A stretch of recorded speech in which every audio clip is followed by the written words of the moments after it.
لایەنە کوردیەکان دابەشکردنی پۆستەکانی کەرکوک لەسەر بنەمای ڕێککەوتن ڕەت دەکەنەوە و بە پێویستی دەزانن پۆستەکانی ئەو شارە لەسەر بنەمای ئیستحقاقی هەڵبژاردن دابەش بکرێن نەک لەسەر بنەمای ڕێککەوتن.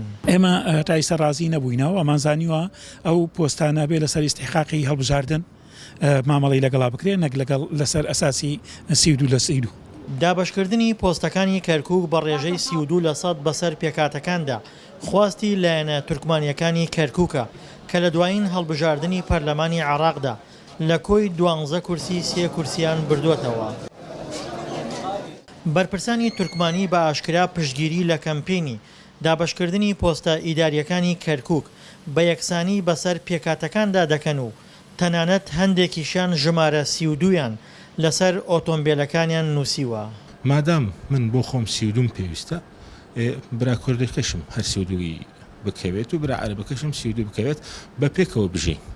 بۆیە ئێمە ئێستا داوا ئەکەین لە ئیدارەی ئەو شوێنانێکەوە تورکمان و کورد و عەرەبی تایە بەبرایانە بە 32 تەقسیمی ئیداری بە پێکەوە بژین.